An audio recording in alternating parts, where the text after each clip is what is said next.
salaamaaleykum mbokki internet RTV Dakar nuyu naa leen damay dikk ak yéen ci li gën a fës ci yéenekaay ak soxna Awa Diop doore ko Libération mi ñëw ak ñun ci benn professeur EPS bu nga xamante ni da doon sàkku ndongam yi mu doon jàngal te ñoom seeni at doon tolloon na ci fukk ak ñeent ak fukk ak ñett ñoom daal la doon sàkku ngir daan leen dikk ay notes yu baax ba tax na teg nañ ko loxo ak ki ko daan abal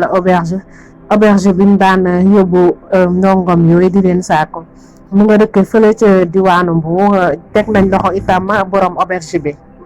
Tribune moom ñëw daal ni Macky Sall tient sa liste et se prépare à leçon maanaam Macky Sall daal jamono yi mi ngi préparé ay mbërëm bu baax a baax ci élection locale yu ñu jëm Ousmane Sonko moom attaqué na ko moom a xas ko wax ko lu ñu weng Bougane Gueye Dany tamit Ousmane Sonko wax na ci moom nee na daal lii mu def waru ko def ba tax na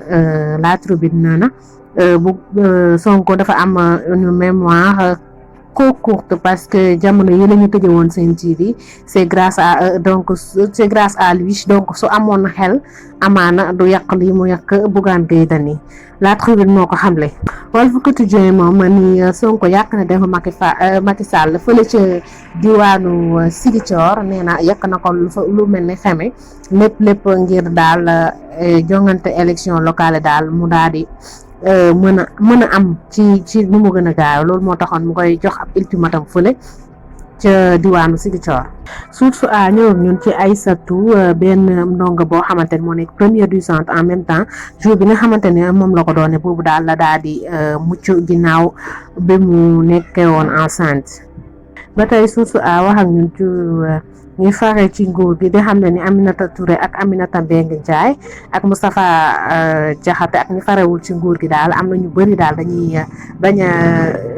bañ a xuus ci ndox mi loolu la fës a daal ni ils refusent de se salir leurs pieds. Rewmi Quotidien moom ne Lamine Diack fixé demain ëllëgu Lamine Diack daal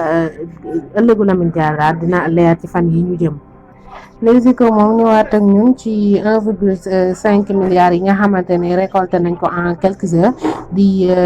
jumaay ja nekk fële ci diwaanu Tivaouane ñu ko doon waajal pour yeggale ko kii di Diop si dugal na ci lu toll ci 500 millions Aziz Ndiaye ak ñeneen daal dugal nañ ci xaalis bu bëri.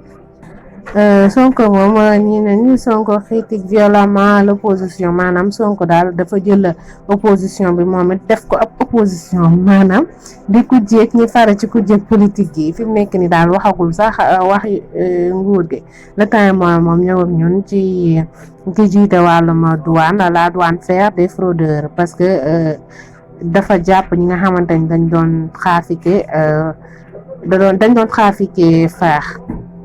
Le Quotidien moom ñëw ak ñun ci coowal parrainage lii xewoon ci Sénégal loolu boobu coow xewaat na fële ci diwaanu Côte d'Ivoire di xam ne ni ñoom ginnaaw bi ñu amalee parrainage boobu 4 candidats daal moo fa daal di valable te ñëpp nee nañ ay mag lañ.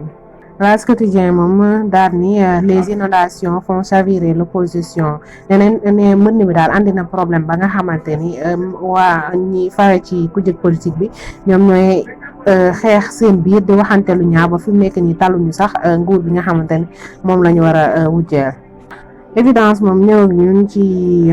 adjoint maire bu Ouakam boobu Amina Fall di xam ne ni inondation yi daal mënuñ ko régler ci diiru benn at wala ñaar at foog daal ñu am temps bu bëri ngir ñu mën a amal li ni mel la. dañ ko jeexale critique mi ñëw ak ñun daal ni 3e report se dessine fi mu nekk ni daal am nañ yaakaar ne dinañ reporter lii di élection locale sant ak ngërëm ñeel na ñu doon bàyyi xel RTV Dakar jërë ngeen jëf.